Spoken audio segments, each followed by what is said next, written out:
اعوذ باللہ من الشیطان الرجیم، بسم اللہ الرحمن الرحیم۔ معزز ناظرین و سامعین، السلام علیکم۔ اس وقت دنیا میں اندازاً 200 سے اوپر مذاہب موجود ہیں۔ ہر مذہب کچھ اصول و ضوابط دیتا ہے،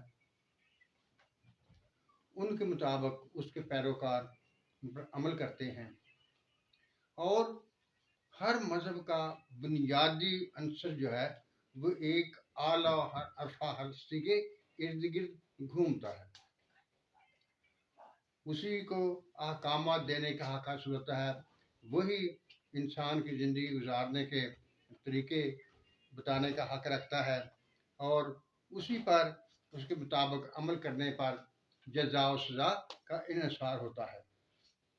وہ واحد ہستی وہ کچھ بھی ہو سکتی ہے، کوئی دیوتا ہو، کوئی دیوی ہو، کوئی کسی طرح کا بھی ہو، یعنی اس کو مرکزی حیثیت حاصل ہوتی ہے۔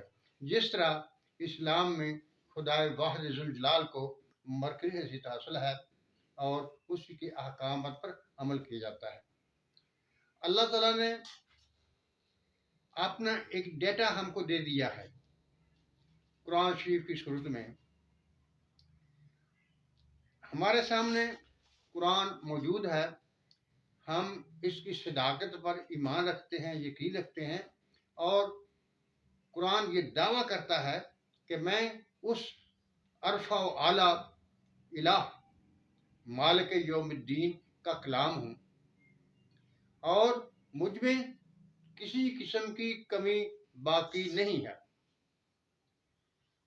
سامعین، ہم قرآن کو کلام الہی مانتے ہیں اور یہ بھی یقین رکھتے ہیں، ایمان رکھتے ہیں کہ یہ قرآن مکمل ضابطہ حیات ہے جو ہمیں دونوں رخوں پر رہنمائی دیتا ہے۔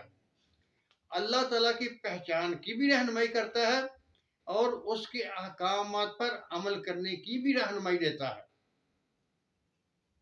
اللہ تعالیٰ اپنے کلام کو سمجھانے کے لیے مختلف انبیاء کو بھی بھیجتا رہا ہے، اور ہمارے نبی، آخری نبی حضور اکرم صلی اللہ علیہ وسلم ہیں، جنہوں نے اس قرآن شریف کی تشریح کرتے ہوئے ہمیں سمجھا بھی دیا ہے، اور ہم اس پر پختہ یقین رکھتے ہیں کہ یہ کلام الہی ہی ہے اور اس میں کسی قسم کی کوئی کمی کوتاہی موجود نہیں ہے۔ اب جب ایک ہستی جو احکام دے گی اور اس کے احکام پر عمل کیا جائے گا تو عقل کا تقاضا ہے کہ اس کے بدلے میں سزا و جزا بھی ہوگی۔ اگر کوئی ان احکام پر عمل کرے گا تو اس کو انعام ملے گا، اس کو جزا ملے گی۔ اگر ان احکام کے خلاف جائے گا تو اس کو سزا بھی ملے گی۔ ہر مذہب میں سزا و جزا کا ایک دن مقرر کیا ہوا ہے، اس کے بارے میں بتایا جاتا ہے۔ اسلام میں بھی ایسا ہی ہے، جسے ہم قیامت کہتے ہیں۔ اللہ تعالیٰ نے اس دن کی کچھ نشانیاں بھی ہمیں بتائی ہوئی ہے کہ ایسے ایسے حالات ہوں گے اس قیامت کے دن کے آنے سے پہلے، ان کی ترتیب ہے۔ آج میں نے ان میں سے صرف ایک نشانی کے بارے میں آپ کے سامنے گفتگو کرنا ہے۔ وہ کیا ہے؟ قرآن شریف میں موجود ہے کہ قرب قیامت میں ایک جانور جسے قرآن کی زبان میں دابہ کہا گیا ہے وہ ظاہر ہوگا۔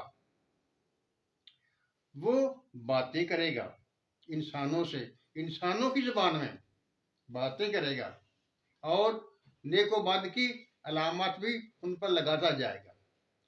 جب وہ جانور جو ظاہر ہوگا اور ہر کسی سے بات کرے گا اور اس کے نیک و بد کی علامات بھی لگائے گا تو اس کا مطلب یہ ہوا کہ اس کے بعد توبہ کا دروازہ بند ہو جائے گا، اس کے بعد توبہ نہیں ہوگی۔ توبہ کی نشانیوں کو دیکھتے ہوئے میرے ذہن میں ایک خیال آیا۔ عموماً ایسا ہی ہوتا ہے کہ کچھ عمومی نشانیاں بتائی جاتی ہیں اور ان کے بعد انسانوں کو اپنی سوچ سمجھ کے مطابق دیکھنا ہوتا ہے۔ میرا خیال ہے قرآن شریف میں اس کو دابا کے لفظ ظاہر کیا گیا ہے، کہیں وہ یہ ہمارا موبائل تو نہیں ہے، یہ ہم سے باتیں بھی کرتا ہے، جو کہو وہ سنتا بھی ہے، بتاتا بھی ہے، جو پوچھنا چاہو وہ بتاتا ہے ہمیں، کوئی بھی مسئلہ ہو آپ اس سے پوچھیں وہ بتا دیتا ہے، یہ باتیں بھی کرتا ہے۔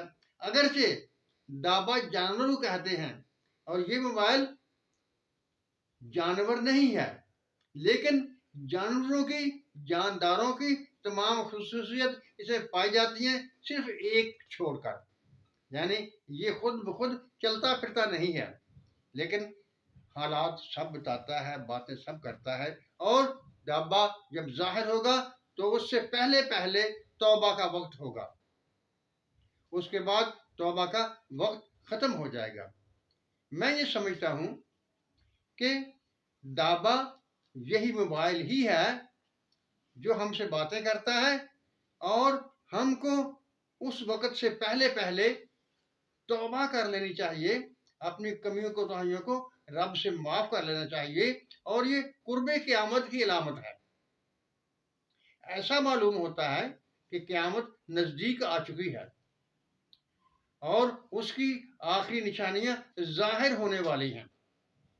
یہ وقت ہے ہم اپنے آپ کی اصلاح کر لیں، اپنی کمیوں کوتاہیوں کی رب عزت والجلال رب ذوالجلال سے اپنی کمیوں کوتاہیوں کی معافی مانگ لیں، اور اپنے آپ کو بہتر کر لیں، جو ہم میں کمیاں ہیں ان کو پورا کر لیں، کیونکہ اس آخری دن کا وقت جب قیامت واقع ہوگی وہ صرف خدا تعالیٰ ہی بہتر جانتا ہے، صرف اس کی علامت اور نشانیاں جو ہے وہ بیان کی گئی ہیں، اور بھی بہت سی نشانیاں ہیں، لیکن آج میں نے صرف جو کہ میرے ذہن میں ایک خیال پیدا ہوا تھا وہ آپ کے سامنے رکھ دیا ہے۔ شاید کہیں یہ وہی دعویٰ تو نہیں ہے، اگر یہ دعویٰ ہے تو اپنے آپ کا فکر کر لیجئے، خدا کے حضور توبہ کر لیجئے، اور کمیوں کوتاہیوں کو بہتر کر لیجئے، کمیوں کوتاہیوں کو اپنے سے دور کرنے کی کوشش کر لیجئے۔ معزز سامعین، یہ بات حتمی نہیں ہے، میں حتمی نہیں کہہ رہا کہ واقعی یہ وہی دعویٰ ہے، ہو سکتا ہے یہ نہ ہو، لیکن ایک خیال میرے ذہن میں آیا تھا، وہ میں نے آپ کے سامنے رکھ دیا ہے، آپ اس پر غور کریں گے۔ معزز سامعین ناظرین، اللہ آپ کا حامی و ناصر ہو اور آپ پر اپنی رحمتوں کا نزول فرمائے، آمین والسلام۔